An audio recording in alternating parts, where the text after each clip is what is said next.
بسم الله الرحمن الرحيم. هذا الفيديو موجه لقيادة حزب الله، وبالأخص لحسن نصر الله. أنا كان عمري 16 سنة يوم اللي انتميت لإلكم، وهلأ عمري 36 سنة.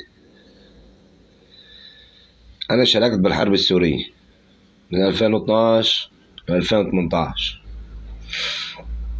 بال 2016 بسبب هاي الإصابات اللي عندي، ما بدي أذكر الإصابات، عم بذكر التقارير. هذا من آرا، هذا من الجيش السوري، طبيب العسكرية، وهيدي بكاحلي وبركاكيبي وبظهري وعندي براسي، وهاي بطاقة الجرحى، وهاي البطاقة الصحي.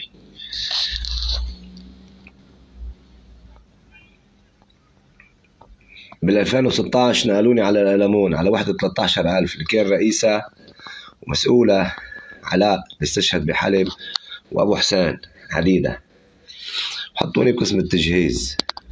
قام طلعت الشغلة كلها سرقة وتعفيش. بلغنا أبو حسين، قام أبو حسين بده يحولها على المكتب التنظيمي، رفض علاء، صارت في مشكلة كبيرة.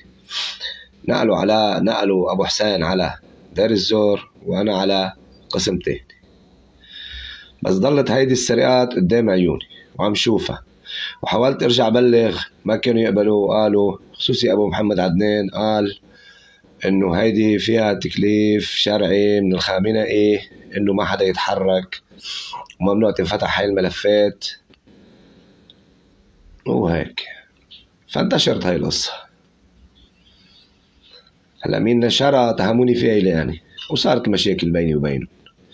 الحرامية هني جعفر عتشيت، مسؤول وحدة 13,000 بعد ما استشهد علاء،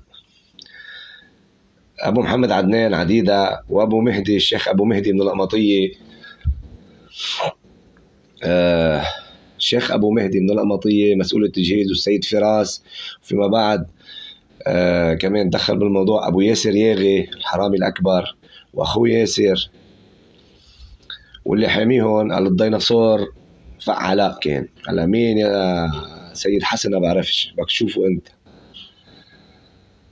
والقضاء وحيد والشيخ مالك، ها المشكلة معهم. أما المناطق اللي انسرقت فهي مزارع يبرود، ومزارع ريما وفليطة والزبداني والبوكمال ودير الزور وحلب.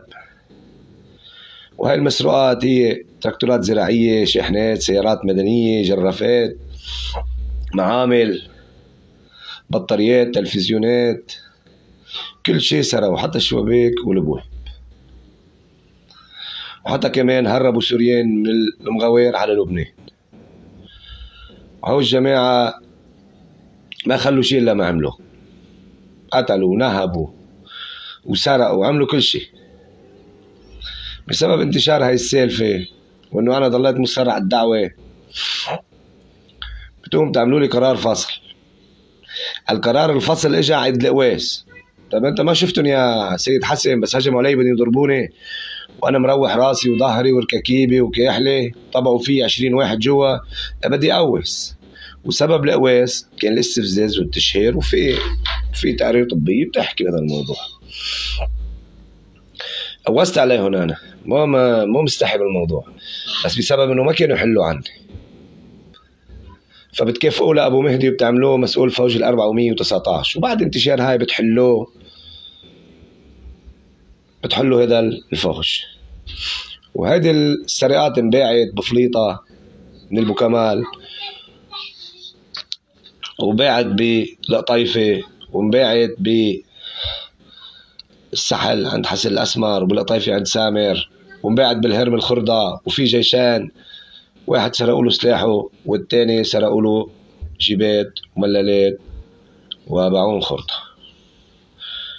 أنا اللي بدي أقول لك إياه يا سيد حسن، أنا إلي حق، إلي تعويض وإلي دواء. ما بدك تعطوني إياه الله لا يسامحك، لا أنت ولا حزبك. هالقد. ما تفكروني مثل ما بعتولي هديك اليوم مسح هاي المنشورات وخلص بنرجعك. انا مش قصة بدي ارجع، انا اذا بتفرشوا لي الذهب ما بدي ارجع لعندكم.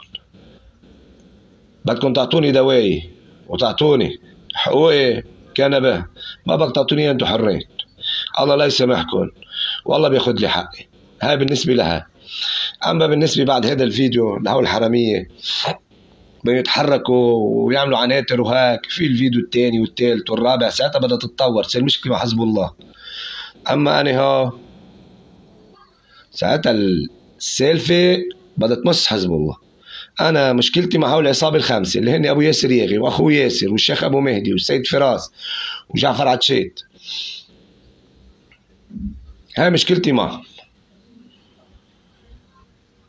وابو محمد عدنان، وهاي القرطه كلها سوا. والقضاء المالك اللي بيطلع على تويتر وبيقعد بيحكي وبيسولف انه هو الفهمان وشايخ، والتاني كمان وحيد هذه هي.